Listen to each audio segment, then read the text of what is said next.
In the dimly lit attic of an old farmhouse, boxes creaked and settled, each holding memories and mementos of a bygone era. Among them lay a dusty journal, its pages filled with spidery handwriting and sketches of peculiar plants. As I turned the brittle pages, I stumbled upon a sketch that sent a shiver down my spine. A drawing of a flower with an ominous caption, "Devil's Trumpet." This wasn't just any journal. It belonged to my great-great-grandfather, Thomas Inod, a farmer and amateur botanist who lived in the heart of 18th century New England. His journal entries detailed not just the flora he encountered, but the superstitions and fears that plagued his community. As I delved deeper into his writings, a pattern emerged, a recurring theme that hinted at a dark secret buried in our family's past. The grim reality of the vampire panic of New England. You might be asking yourself, what exactly was the vampire panic? Well, picture this. You're a farmer toiling in the fields of 18th century New England. Your days are long and hard, your nights are cold and lonely, and the closest doctor is a day's ride away. Then one by one, your loved ones start to fall ill. At first it seems like a bad case of the flu, but as days turn into weeks, you realize this is something more sinister.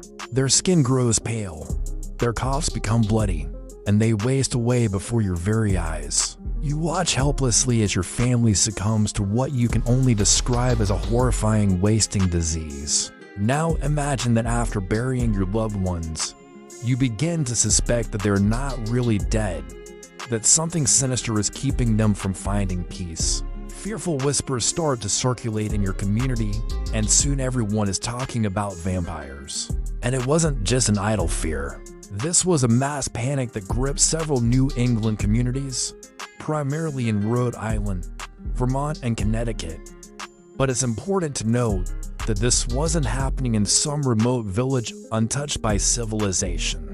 This was happening right here in New England, in the United States. The most prominent case during this time was that of Mercy Brown, a young woman from Exeter, Rhode Island, who became the face of the vampire panic. In the dead of winter in 1892, Mercy Brown, a vibrant and beloved young woman, suddenly fell ill with what was then commonly known as consumption, a term used for tuberculosis. Within weeks, her condition worsened and she wasted away. Mercy's passing devastated her family and community. But the tragedy didn't end there. After her burial, her distraught brother Edwin became gravely ill and started wasting away, too. People began to murmur that Mercy was not resting in peace, and that she was somehow feeding on her brother's life force. Soon, Mercy's grave was being dug up in the dead of night, her body exhumed in a desperate attempt to halt the spread of this supposed vampiric curse. The ghastly sight of her relatively fresh corpse fueled their fears and led to further rituals, meant to banish whatever evil was thought to be afflicting her family. Mercy Brown's case became a focal point for the growing panic, highlighting the depths of fear and desperation that people were willing to sink to in the face of a mysterious illness. But why?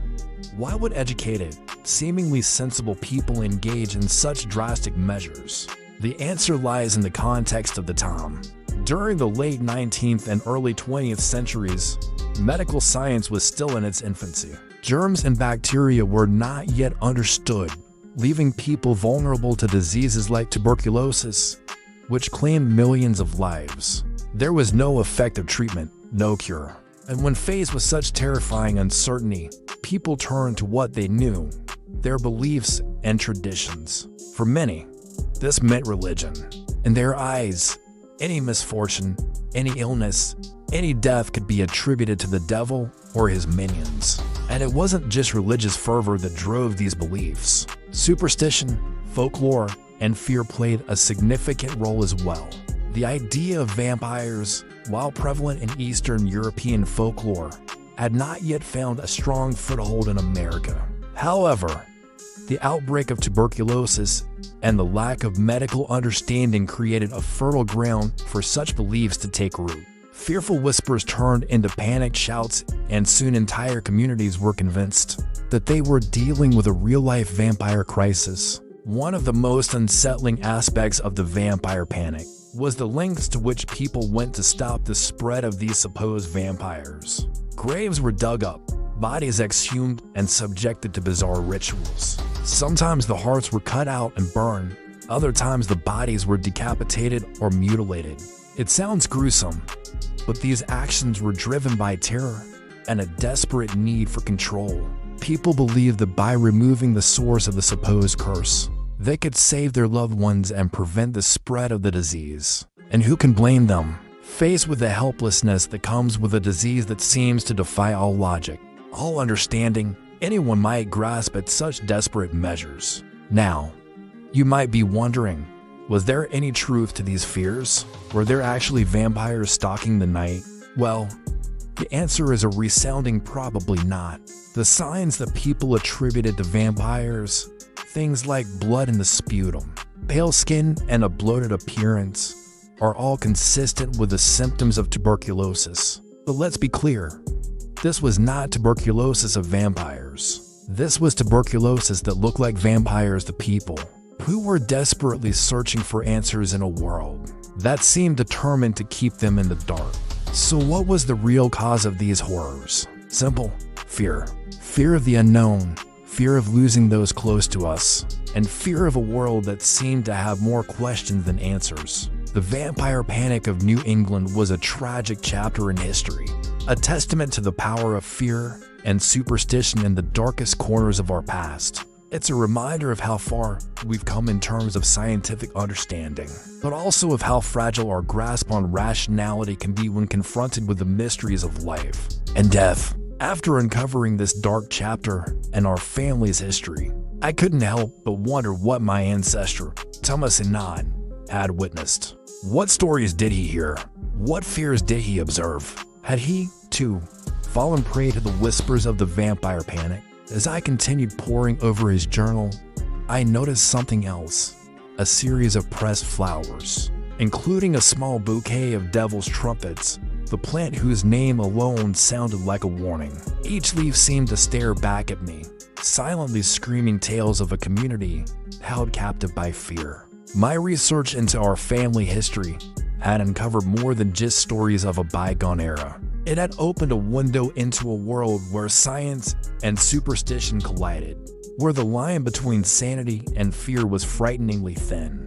Through the writings of Thomas Anand, I experienced firsthand the stifling grip of the vampire panic. His descriptions of the rituals, the exhumations, and the theories were not just words on a page. They were a haunting melody of terror that echoed through time.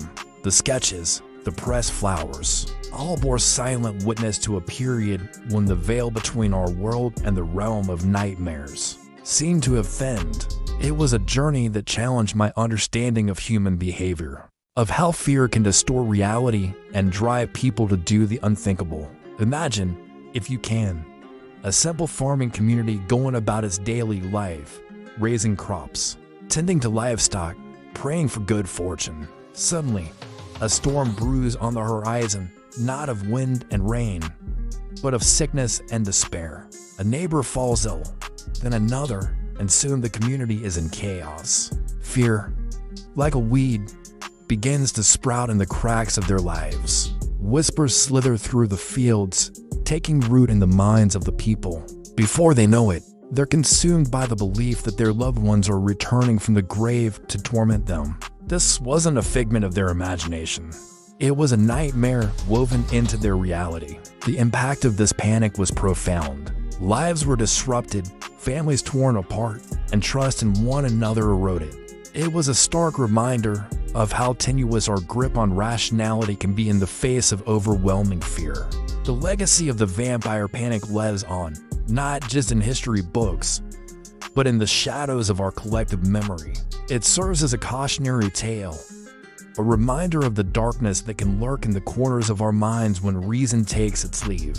The panic underscores the complexities of human nature and the lengths to which fear can drive us.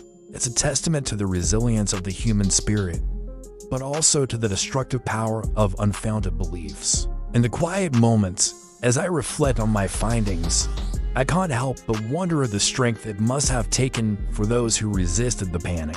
Those who, despite the pressure to conform, held fast to their beliefs and refused to participate in the gruesome rituals. Their stories, though often lost to history, deserve to be told and remembered. They remind us that even in the darkest of times, the light of reason and compassion can endure. If you've enjoyed this journey into the dark heart of the vampire panic, I invite you to join me on more adventures through history. And if you want to know more about the vampire panic, check out this playlist that covers more stories from around the world. Thank you for joining me today. Until next time, stay curious and remember, sometimes the scariest monsters are the ones we create in our own minds.